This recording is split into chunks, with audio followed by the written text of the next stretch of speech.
Ladies and gentlemen, sisters and brothers, it's a great honor and privilege for me. The knowledge that I'm going to share with you has been blessed to me by Allah subhanahu wa ta'ala, and it's a great honor when Dr. Niazi, who I respect and hold very dearly, when he called me out and comes into this talk. So please feel free, stop me anywhere. This is not like you will disturb my thought. I hope you have my thought. I'm just going to share my knowledge with you folks. So, whenever I see new patients in the office, I give them a 2-minute talk. And this is a talk that I'm going to tell you to summarize the function of the heart. The only work of the heart in our body is to pump. When it pumps the blood, it circulates in pipes, just like water pipes and water pumps. These pipes are called arteries. Now remember the name arteries, because we're going to talk about this a lot. Once the blood reaches, it has to go back to the heart. And those pipes are called veins. So think of them like pipes. Big difference is many times people will come to me and they say, "Doctor, my veins are blocked." Veins don't get blocked. It's the arteries that get blocked. So the cholesterol that is circulating in our blood gets deposited in the walls of the arteries very slowly after the age of 10. How do we know? Because children, unfortunately, who died in automobile accidents or some other thing, when they did autopsies, they found they already had cholesterol buildup in the wall. So it's in the wall, it's not inside the unit. So it's like in the wall of this room, but not coming in. As we get older, and we'll talk about multiple risk factors, in some people, this cholesterol starts encroaching the lumen and the pipe gets narrow. This narrows, just like a cold water pipe, if you look inside it, it gets filled up. The same thing happens in our arteries, not the veins. So when that happens, you get less blood supply. Now, this can... I should hold this. Okay, sorry. So, when the arteries are narrow, there is less blood flowing to the organs. So this problem can happen anywhere from head to toes. Why? Because arteries are going everywhere. They're taking the blood everywhere. So when this blockage happens, it causes problems. Now there are multiple areas where the problems can happen. But there are 3 common ones. I mean, we won't talk about rare unless you ask me a question, I'll be happy.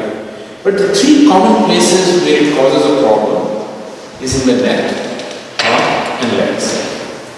So in the neck, we have arteries taking the blood. 2 on the front, those are very long, and then 1 coming from the right side and back, and they go back and supply the back of the brain. If you get built up in one of these arteries, or all these arteries, but any one build up, if a plaque gets loose, it can go to the brain, obstruct the artery, and whichever that part of the brain was being supplied by that artery will die, and that's called a stroke.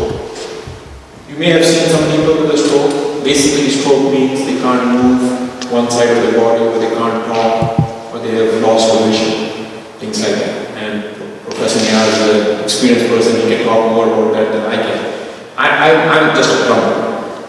Professor Niazi is like a scientist. I'm a plumber. I just go in and do the plumbing. That's all I do. So, this blockage, if it happens in the heart, there are 3 arteries. And think of arteries like a tree. You have a big tree, branches, small branches. If there's a problem in a small branch, not a big problem. You may lose a few leaves. If you have a problem in a big branch, you will lose a lot of leaves. Think of leaves like the heart muscle. So if the muscle dies, if it's a big one, that's called a big heart attack. When a heart attack and muscle dies, then the heart pump function, if the heart normally pumps like this, will only pump like this. That's called congestive heart failure. Meaning that the blood can't be pumped to the body, so the blood accumulates in the lungs or in the tissues, so you start developing symptoms. And we'll talk about that later. Third place where the blockage is a big problem is in the legs. So big pipe comes down to our belly button. At the belly button, it splits. One goes right, one goes left. By the way, if somebody doesn't understand me, I can talk in Urdu. Those are the only 2 languages I can talk, right? But you can stop me. So the big pipe at the belly button splits. One goes right leg, one goes left leg. If you get built up in any one side, you will get less blood supply. So the first thing, your friends or your family will notice your walking speed has become slow. Why? Because the muscles cannot work very hard. So in the mall, in the shopping area, you are either walking behind your family or friends, or you stop and sit down because your legs get tired. When you sit down, it gets better, then you can kind of walk again after a certain distance, you sit down. The danger of this disease is that if the blockage gets severe, you don't get enough blood. So if you injure your foot, any injury on the foot, if it doesn't heal within 5 days, there's a problem. And that means that you're not getting enough blood supply. And that if that wound gets infected, it will form what is called gangrene. Gangrene means the tissue dies and becomes black. And the only treatment is amputation. So if you miss this disease, then you can lose your leg. People who have amputation of their legs after they're 50, majority of them, I would say 95%, is because they had blockage and nobody diagnosed it. And the leg problem gets missed very commonly because people are walking slowly and they say it's old age. They never go to a doctor. When they have chest pain, everybody knows problem. They go to the emergency. When they're walking slowly, no problem. The same thing with strokes. Many times they will lose a vision. You know, they rub their eye, they go to bed, they wake up and it's fine. That's a mini stroke, it's a warning sign. And about 50% of people, they have these warning signs. 50% end up with a massive stroke. The first time they come in, cannot move, cannot talk, cannot speak. But there are people who have warning signs and they just don't go to the doctor. Unfortunately, if they come back, it can prevent a massive stroke. So that's the artery. Let's switch gears to veins. Veins in the legs' job is to take the blood back to the heart. So when we are sitting like this or standing all day long, gravity is holding it down. So inside the veins, at different levels, we have valves. They open, the blood goes up. They shut down and the blood tries to come down. And these valves, as we get older, very common disease, more common than artery cholesterol. The valves in some of the veins stop working. So the blood that goes up, some of it keeps coming back. The symptoms of vein disease come on by evening. So after you've been up all day, you notice when you go home, when you take off your socks, your rings around some swelling. You see ring, when your sock finishes, when you remove your sock, there's a little indentation or compression on the skin. That means there's fluid. Or you may get tiredness. Whenever you go home in the evening, your legs are tired, you put them up on a stool, you feel better after a while. Or, now remember I'm saying or, not and. You don't have to go one of them. Or, at night time you wake up with severe cramps in your leg. Severe cramps. Not 1 or 2 cramps here and there. No. Every night severe cramps. Or you start forming visible veins around your leg, around your ankle. You can see these veins in some people. And in late stages, your skin will start turning darker in color from mid-calf down. Yes, sir. How does the blood get from arteries to veins? Is it an in-between something or is it like a second direction? Great question. So it's just like connection is like a tree. You know, big branch, small branch, and they get very small branches. Those small branches connect to the small branches of the veins. They become bigger, bigger, bigger, bigger, and bigger. You will get it. Because that's where the small, very small branches, we call them capillaries. That's where the food, the oxygen, all the exchange happens between the tissue. That is, the tissue needs oxygen. So from the blood, the oxygen goes through the capillaries. It absorbs the carbon dioxide, comes through the veins back into the lungs, and disposes it. So you're very good. Yeah. There has to be a connection. The right hand or the left blood goes to the right. So in the veins, your skin will get darker from mid-calf down to your foot. And if you bump your leg, you will form these superficial sores, ulcers, very superficial, above the ankle. They don't heal quickly. They may take a month, 2 months, 3 months. These are venous ulcers, vein-related ulcers. They are totally different from arterial ulcers. And many people say, Doc, I've had this wound on my leg. For a few months it stays, I put some medicine, it goes away, after some months comes back again. And this goes on for years. And nobody has diagnosed it. The problem is in the veins. Everybody with a vein disease doesn't get ulcers, it's a small minority, but majority will have heaviness and tiredness as well. So this is the summary. When I see education, I educate them. Why? They may be coming to me for chest pain, or they may be coming to me because their heart beats fast. But it's a golden opportunity for me to educate them. So if they or their family or some of their friends, if they complain of something down the road, they'll say, oh, you know what? I heard from a doctor that it could be this circulation problem. So that's why I do. Next thing. When the blood pumps into the arteries, the blood comes out with pressure. Remember, otherwise water is not going to flow from point A to point B. You have to put some force, the water goes from one to the other. The same thing with the blood. When the heart pumps, the blood comes out with pressure. So the arteries, they are elastic, they expand, and when the heart stops pumping and gets ready to fill again, they come back and expand. This is normal. The young people are born, that's normal. This arteries, when the cholesterol gets deposited, cholesterol makes the elasticity more rigid, so it can't expand. So what happens if the same quantity of blood comes into a pipe that cannot expand? The pressure goes up. That's blood pressure.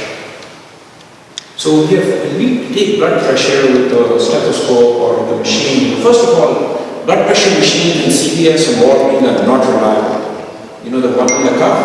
Don't even waste your time. They are not reliable. If you have a blood pressure issue or problem, you should buy a good quality one from CVS, Walgreens. They cost anywhere around $80 to $120. And whenever you buy a new machine, always calibrate it. So take it to your doctor's office or to a fire station. They have got the machine. And you check with your machine, you check with their machine. If the numbers are equal, you know that your machine is right. So when we take blood pressure, we give two numbers. So let's say we say 120 over 80. 120 is the pressure when the heart pumps the blood. 80 is the pressure when the arteries just relax. That is, the blood is not coming out of the heart, it's filling from the lungs. So there are two numbers. The top number ideally should be below 130. If you are diabetic, then the top number should be even lower than 125. The top number. The second number, diastolic called 80, ideally should be 80 or less. Once you start coming to 90 or above, then you have hypertension. So you can have high blood pressure with the top number or the lower number. The top number usually is a problem after the age of 60 because the artery walls get stiff. The bottom number, high blood pressure, is a problem in younger people below 50. Okay? So, if you have blood pressure, you need to know which number is your problem, and then we doctors will give you treatment and things like that. I will also tell you an interesting thing. As I've become older, and I've been practicing medicine now for 28 years, I have become averse to pharmaceutical drugs. I'm against pharmaceutical drugs. I'm against pharmaceutical industry. I think we over-medicate our patients. We give too many medicines. And I think we do too many surgeries. I do that. If somebody is having a heart attack, I have to go in and open the heart. But I think at other times we do unnecessary procedures. When I see a patient, I try to assess them. And I will try to see if I can treat them with natural ways. Alhamdulillah, our Prophet, and his hadiths, they have given us, and in Quran we have been given the evidence. We are just not that smart yet to start following those things and to follow them. So I would talk to my patients and I would tell them, when they are non-Muslims, I tell them, listen, I will try to treat you naturally if I can. But if you have come to me in a late stage where your blood pressure is 220 over 120, there's nothing, I have to give you medicine, otherwise you will end up with a heart attack or a stroke. But if your blood pressure is running around 135 over 90, I will first try natural ways. And the best natural way is weight loss.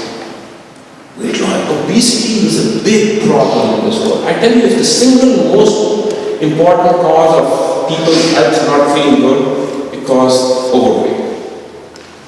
And I always tell people who are overweight, and some of them have complained to me, that Dr. Niazi told me I'm fat. Well, I'm sorry, I mean, if you are fat, you're fat. You know, you're not coming over here to be my friend. You're coming over here for me to be a doctor, and I'm going to tell you what is wrong. So if somebody comes and says, you know, you don't have enough hair, that's fine, that's a fact. I'm not going to be upset. But anyway. So I think weight is really important. And that causes problems. It causes diabetes. It causes high blood pressure. It causes a condition called sleep apnea. It causes cancer. It decreases your immune system, so you can't fight infections, so you tend to get infections over. So I think we all, if anything, people need to invest in is a good weighing scale. You should buy a good quality weighing scale, put it in their bathroom once a week. They pick a day, whichever day you want. Let's say Friday morning. You take off your clothes, you get on the machine, you write the number.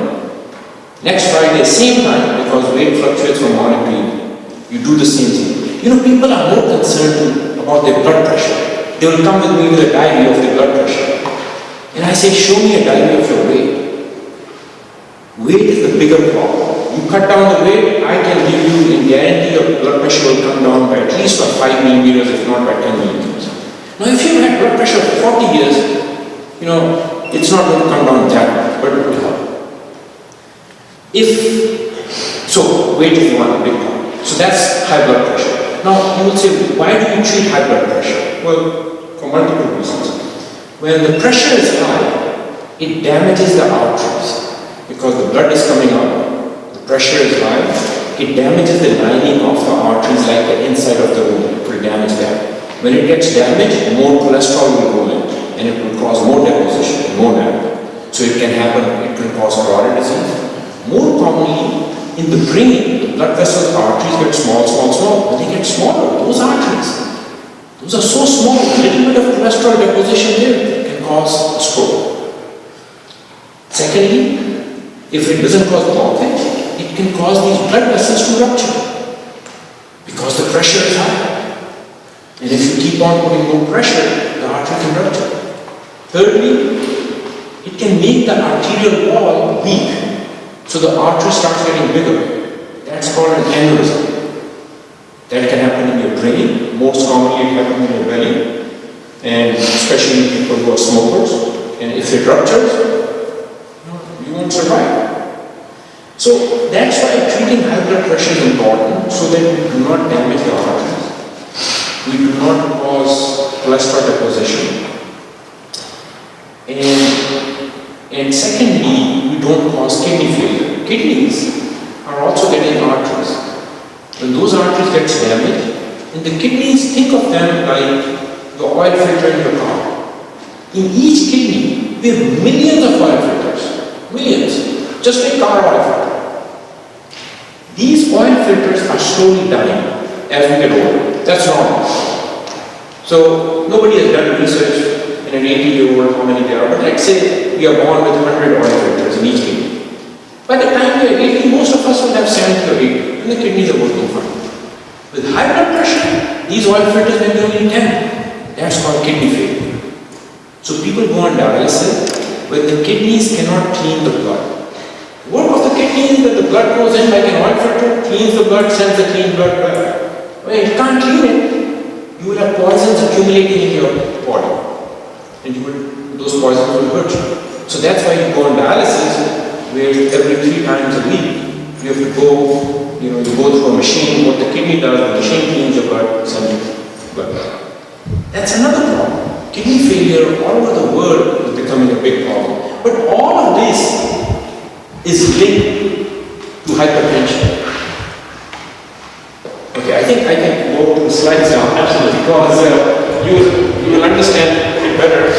What I already told you, I think it will just be a repetition.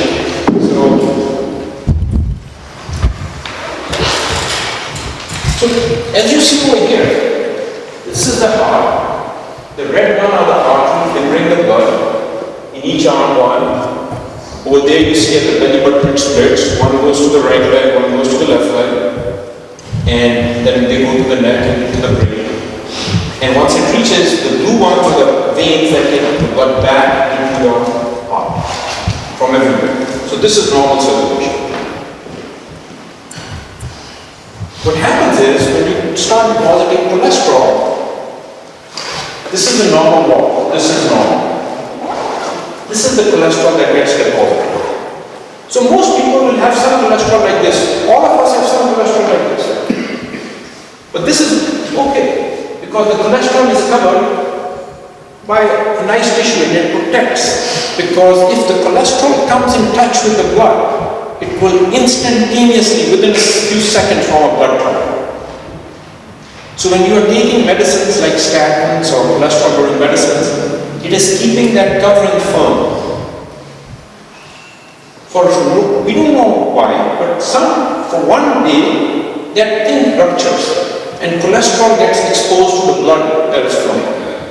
You form instantaneously a blood clot and it fills the rest of the lumen, so no blood can move forward. That's a classic heart attack. That's a classic stroke, acute stroke. That's classic. And this is exactly what happened. We still don't know what causes this rupture. We have theories: cholesterol, stress, mental stress. So even if you stress your wife, you can cause her to have a heart attack. If she stresses you, you can cause you a heart attack. So lack of activity, physical activity, sugar not control, kidney failures, all these things can contribute to this thing changing to this, which becomes a problem. So how do you know someone may be having a stroke? And again, I feel bad because Professor Niazi is going to laugh at my simple way of explaining this thing. But if you suspect anybody in your family is not feeling well or maybe having a stroke, 4 things. FAST, fast. Look at their face. Is one side more flat? The curves, Or ask them to smile. And they will just smile, one side. Or, their eye. There will be asymmetry. If you look straight at the face, it won't look symmetrical. Arm, ask them to raise the arm, one arm will start drifting down. The speech. Talk to them, it may be slurred speech. Or they may want to say something they can't say. Then time. Every second counts. Get them to an emergency room. Don't take them to a clinic. You're wasting your time. Get them to the emergency room because now there are therapies that if you quickly go in, you can reduce the size of a stroke. Professor Niazi, please correct me if I'm doing wrong. Okay, so what's the warning signs of stroke? Sudden. This is very important. This is sudden. Not some numbness which slowly comes on over weeks. Sudden numbness or weakness in the face. Half your face feels, it will feel off. Or your arm or your leg, you can't move your arm, you can't, button your shirt, that's incoordination. If you suddenly have that, coming on sudden. So don't think it's just a little numbness over here, that's not a stroke. It has to be sudden onset. Or sudden confusion. You are lost, you don't know where you are. You're driving the car, you don't know where's home. Now these are warning signs, they may go away in a few minutes or a few hours. You may go to sleep after that, wake up, you're fine. But these are the times when if you know these things, sudden vision loss. One eye, as if a curtain fell down. So you are looking, when you close one eye, the other eye seems half the curtain is down, or full curtain is down. But again, all these things are sudden, not a gradual. And then sudden difficulty walking. Sudden dizziness, but it's a very weak thing. But walking, if somebody tends to drift one way, or they can't, or they're falling down, always concerned, sudden onset. So these are some of the signs that you should be wary of. Sudden severe headaches, that can mean a bleed. You may have blood vessel rupture. Very severe, these are very unusual headaches. Some people have regular headaches. That's different. Headache doesn't mean stroke. But very unusual severe headache is a sign that should be investigated in the emergency room. How do you know a heart attack? So what are the common symptoms in heart attack? Classic chest pressure, heaviness, tiredness in your chest, or your arms, or your neck, or your lower jaw. Usually comes on with stress. You will say, Doc, before I could mow my yard, or I could walk, I have to slow down or sit down, because my chest gets heavy or tired. It's not a sharp knife-like pain for a second. That's not heart attack. But it's more of a pressure which will stay for 5, 10, 15 minutes unless you sit down or relax. Or it could be under unusual stress. Suddenly you hear some very close friend, family member die. Any type of mental stress, physical stress. Another very common symptom which doesn't get talked about is shortness of breath. I always ask my people, are you short of breath? And this is not subtle, this is very obvious. They will say, before I could walk, 200, 300 yards, no problem. Now I walk, I'm breathing heavy, I have to stop, I have to sit down. So shortness of breath or chest pressure or both is a very worrisome sign. Problem is, in women the symptoms are much atypical. So in women the heart attack gets missed because they may not have chest pressure, they may not have shortness of breath, they may just come with generalized weakness, but they may have discomfort in their belly area. They may come with heartburn or indigestion, even abdominal pain. Sometimes even belly pain can be a heart attack sign. But more commonly the symptoms are up there. You feel cold, you're sweating and you're cold. That can be another sign of it. With generalized fatigue, I see that more in women. They will be just tired. They won't come with shortness, but they say, no, I just can't do the work anymore. I'm just tired. Lightheadedness or sudden dizziness. Again, they're dizzy or very light when they stand up, they feel like fainting or something like that. You should get yourself checked. That's not a good sign. Next we'll talk about the legs. What happens in the legs when they walk? The calf over here, this is the knee joint, the calf over here, they get tired, achy. They have to stop, sit down. But there are many people, 50% of people who have blockage in their legs may have no discomfort in their legs. Their only complaint would be, I don't do much physical activity. Mostly my work is sitting in front of a computer. They will never develop symptoms. Okay. So, in peripheral, this leg problem, leg numbness or weakness in the legs, painful cramping in one or both legs, hips or thighs or muscles when you are walking, or cold legs or your feet are cold, especially when compared with the other side. Some people generally have cold feet, that's different, but if your one foot is cooler than the other side, there may be a circulation problem. And if you form these ulcers on your feet which don't heal quickly, if they get gangrene, then they'll cut your leg. And that's a problem. Let's talk about, which is a rare, not rare, but less common, is the aneurysm. As I told you, this is the big pipe, at your belly button it splits. This area is very vulnerable. When the pressures are high, especially if you're a smoker, then it can become weak and it can become big and it can rupture. So we monitor its size with ultrasound. If its diameter gets above 5.5 centimeters, then we recommend it should be treated. If it's below 5.5 centimeters, we just monitor. But it's a problem. This can be a catastrophe because if this ruptures, this is a big pipe. You will just bleed in your belly and not survive. Okay. So let's talk about the vein disease which we mentioned. This is just to show you how common this disease is. 20 to 29. I've treated quite a few 20 years old. Disease is more common in women, less in men, but by the age above 60, 2/3 of women will have it, and at least more than 40% of men will have this disease. So some of you in this room, I won't be surprised if you have it, but it's not a serious disease. It is just a disease as people get older, and it's common all over the world. I've seen patients in Egypt, I was in Turkey last year showing them, and I've done some procedures over there. So the disease is everywhere. It affects Asians, Caucasians, African Americans, everywhere. So everybody is complaining of age. And we get that complaint. This is, you're getting older. It's a common complaint. We all know we're getting older. The older we get, the more we should take care of our health. When people come to me and they say they are 70, 80 years old, and I say, what do you do? I'm retired. Or do you do any exercise? No. Why not? I don't know.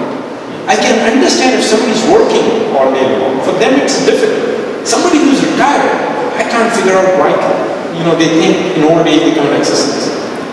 Okay.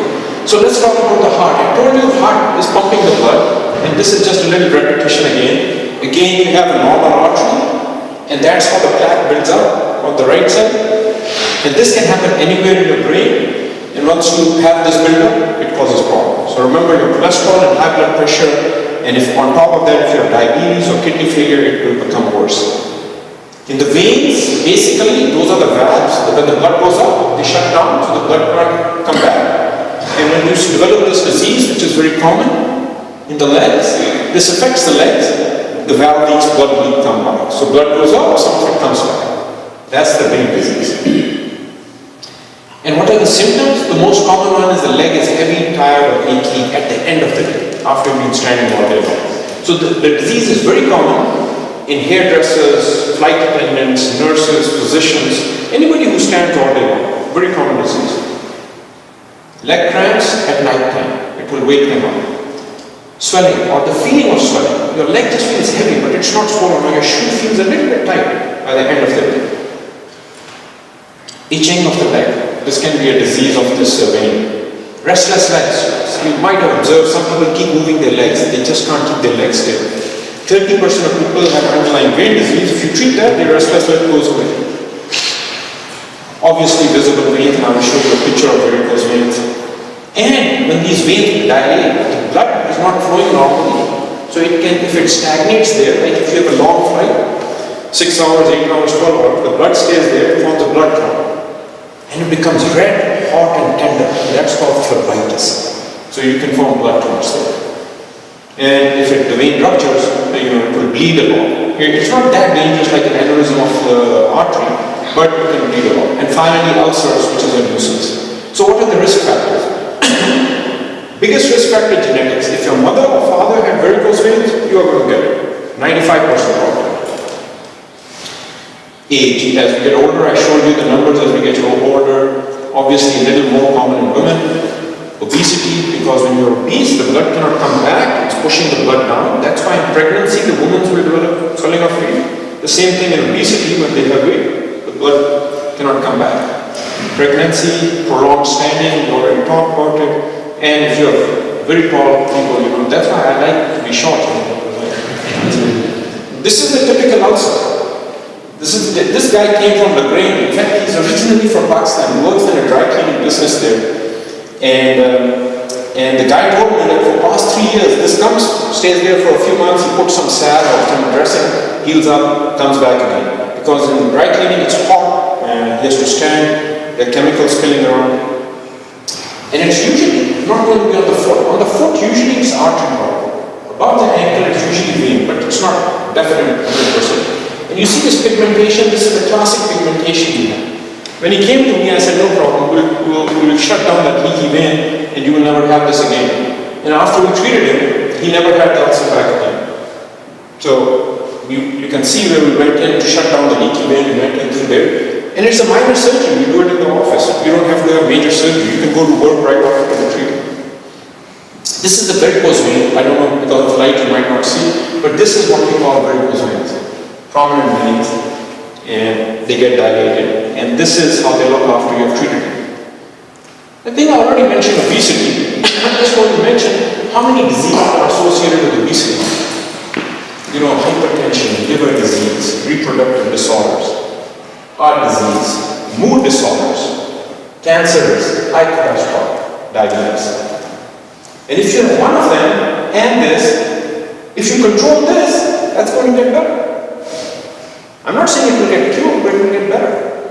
Instead of taking 3 diabetic medicines, you may be only on 1 or maybe nothing if you lose weight. So obesity, I personally believe is the biggest thing. And I personally think it's not because of this problem, it's because the problem is here. And nobody is trying to address this problem. We have to think differently. If we do it out of habit, like this guy, then you get into trouble. Sleep apnea. I'm sorry? Sleep apnea. Sleep apnea also, that's right, that wasn't even on the list. I will show you this one. So if you're in a habit, you will have this issue.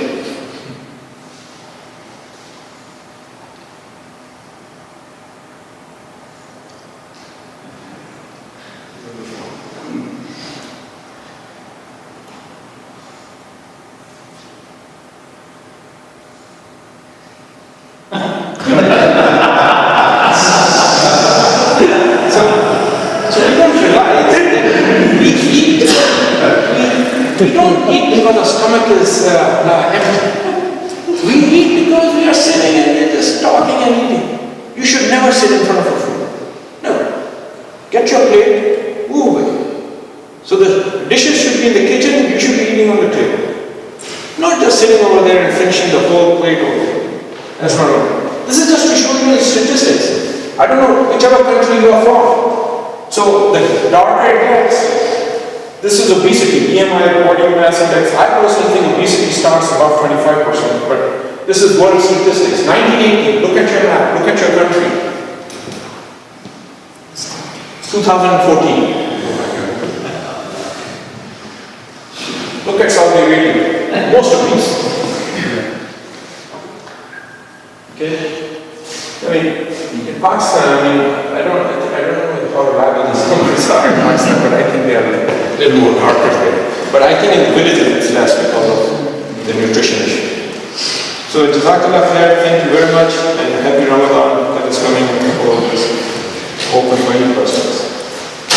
Any questions? The linkages, right? You mentioned So, you mentioned about shock, abuse, smoking, or obesity. How is that linked developed with the artery function? Because it seems like there's this flow, but how does a shock has any relationship with the blood flow after this? No. That's a great question. So remember, all our body parts are controlled by our brain. So nothing happens in our body without the brain not moving. If the brain gets affected, the body gets affected. So under stressful situations, there are hormones, we call them adrenaline or epinephrine, they get pumped out. And they have an adverse effect because they can cause constriction of these what we call arterioles, which causes the blood pressure to go. And a sudden spike in blood pressure is not something the body tolerates. You see, when we exercise, when we do stress test or whenever you exercise, our top number must go up. But that is not harmful. That number may go up to 160, 180 when you exercise. Why? Because the rest of the arteries are dilating, they need more blood supply because we exercise. If the same pressure happens when you're just sitting and the arteries are narrow, that damage will be phenomenal. So one of the theory goes is that the mental stress releases chemicals. That I'm just giving you one example. There are other chemicals which we even don't know. There's another very interesting thing. People will come, and I see this thing once or twice a year. They will come and the EKG will look like a heart attack. But when we cap them, the arteries are clean, but the muscle is just not pumping. And that is called Takotsubo's cardiomyopathy. That is a shock, a bad news. That's just bad news. Causes the heart muscle to go into shock. Stop. Now you will ask me, how does that happen? You have no idea. No, medicine keeps on advancing. What I'm telling you today, 5 years, 10 years, it may have changed. But we can only know what we are where we are. And I think just British Journal of Medicine published a very good study. They looked in Sweden, in siblings, brothers and sisters, and they had been following them for a long time, 40 years. And they found 5 things were different in brothers and sisters who lived long and the brothers and sisters who died early. What were those 5 things? One was exercise. The ones who exercise regularly live longer. 2, people who eat healthy. Now we all know what is healthy and not healthy. I don't have to tell you that fruit and vegetables, those things are healthy. And fried stuff and all that stuff and sugar is not healthy. So whoever you. So next, friendship. People who made friends. They siblings, they were comparing. They lived longer. Meditation. When I read this, I quickly thought of our way of praying. We're talking to Allah subhanahu wa ta'ala. So meditation. And number 5 was that anxiety. People who were stressed or anxious, who got treatment, they did better. Who didn't get treatment, those are the 5 things they found in this study. That what were the factors that made some brothers and sisters live longer than the other brothers and sisters. So if you think about it, I think, alhamdulillah, we have been blessed with a beautiful religion, which teaches us all of these things, but we just don't practice them. And that's where we forget. So to answer your question in a summary, the brain releases chemicals which affects our heart and can cause a heart. So, cause of heart pressure. Yes, sir.